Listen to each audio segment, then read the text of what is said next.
How do I summarise that game? Absolute mid-off. You can tell that both teams are at the lower stages of the Premier League table. West Ham have nothing to play for. Tottenham have a massive game on Thursday and beyond. But, you know, with Tottenham's B team, I mean, probably an okay result and a draw.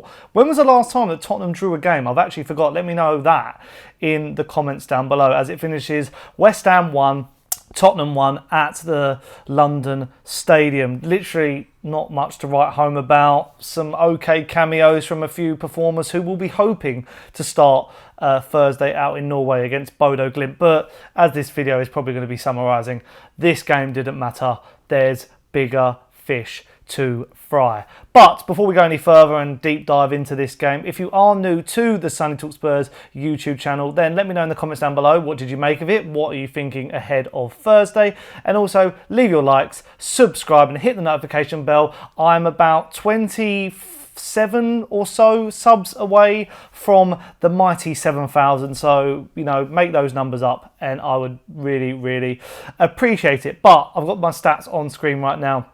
West Ham, 11 shots, 2 on target, 56% possession. Spurs, 7 shots, 2 on target, 44% possession. And it was sort of a tale of two halves. Even though Tottenham took the lead in the first half and went 1-0 up, I think West Ham dominated proceedings in that first half and came at us after the goal and probably deserved you know, to get back into the game. But the second half was pretty much dominated by us. We've actually showed a lot less possession in recent games, including, you know, against Bodo Glimt on Thursday just gone. But as I say, it doesn't really matter. There was good that I really back that Ange Posteoglou made as many changes as he did. I mean, he kept Vicario in, but we'll talk about him shortly. The whole back line was different. You know, Archie Gray played, Jed Spence, Kevin Danzo I thought played well, and Ben Davis. Midfield, I mean, Bissouma played again, but I mean, he was Bissouma of what we've been used to, really. I mean, on Thursday against Bodo Glimt, it was a bit different. Kulusevski, bit worrying. I'm a bit worried about Kulusevski. I don't think he's fully fit. And with the James Maddison injury news, which I'll mention at the end, not ideal for us creative-wise. And then Sarr was in there, as well as, you know, I thought the front three, I really liked the front three. I thought Richarlison had some good moments. There was that ball where he was really unselfishly cut it back, and I can't remember who was on the right at that time.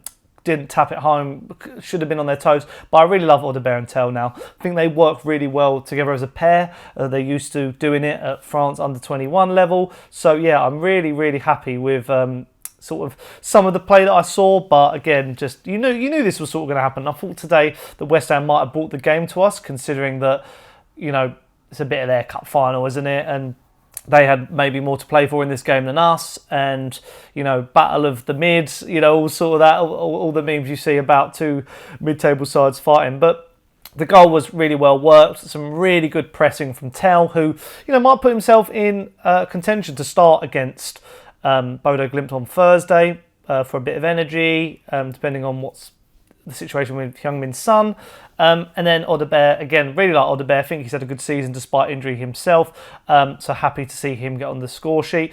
And then West Ham's goal, poor defending. I don't know what our line was doing there, but we're used to that this season. We never keep clean sheets under Ange Posteoglou.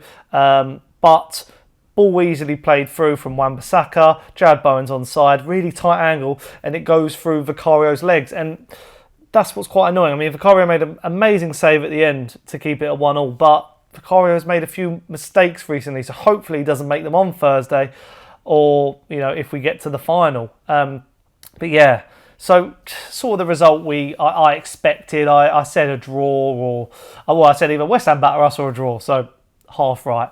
But as I said earlier in the video, there's more important games on the horizon. That Bodo Glimt game, and before kick-off as well, quite disappointing news that James Maddison, the Tottenham are worried that he has got a very serious knee injury. Not ideal off the back of the Lucas Bergwall injury as well.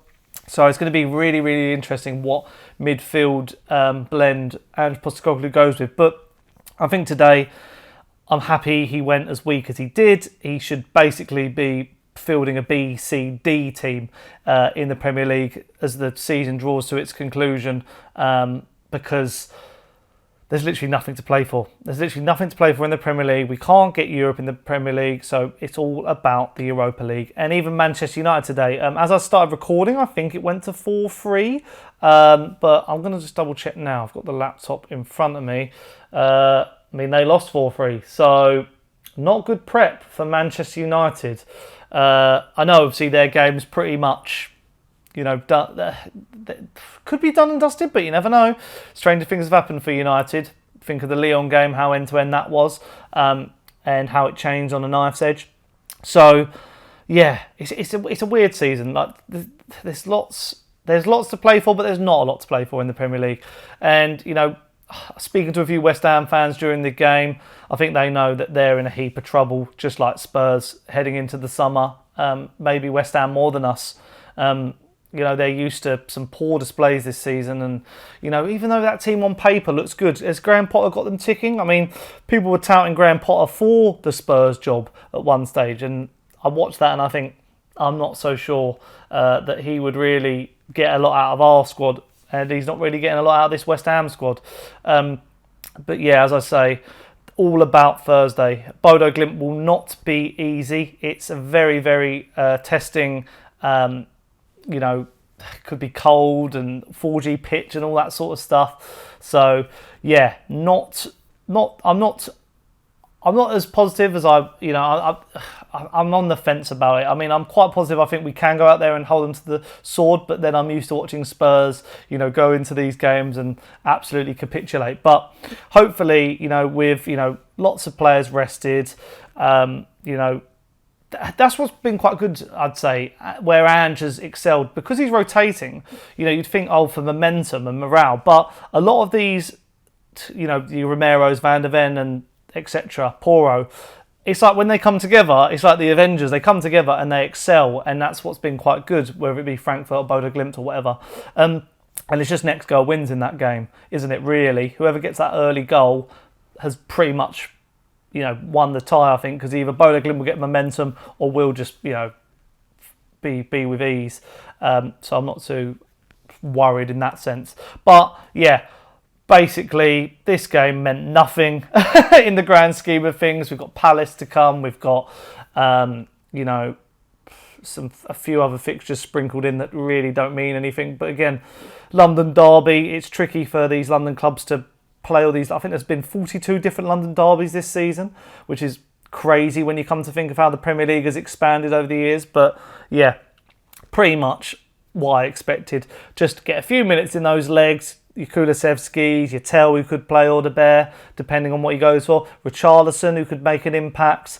Still getting up to fitness. Get him in the, cell potentially this summer. And then the midfield, I think, no injuries, hopefully, off the back of that. And we can go into the game against Bodo Glimt, hopefully, and get a win and focus on that. Because, as I say, Premier League doesn't matter. That didn't matter. Who cares? Literally, that game's going to be forgotten. An awful watch, really, but what can you do? Like, there wasn't really much to... It was just that one chance, I think, West Ham had, where I was like, oh, fair enough. That save at the end from Vicario as well. But apart from that, pretty much all right. I'm quite content with it. I think most of us Spurs fans will be. There's, as I say, bigger fish to fry, bigger things to look ahead to. But yeah, let me know what you thought of the game in the comments down below. And as I say, leave your likes, subscribe, hit the notification bell. I'm closing on 7,000 subscribers, and I'd like to hit this week, hopefully, heading into a massive game against Bodo Glimt of Norway. But yeah, until next time, up the Spurs. I'll be sprinkling some videos during the week, so keep your eyes peeled and by hitting that notification button. And until next time, guys, I'll see you guys pretty soon. Ciao.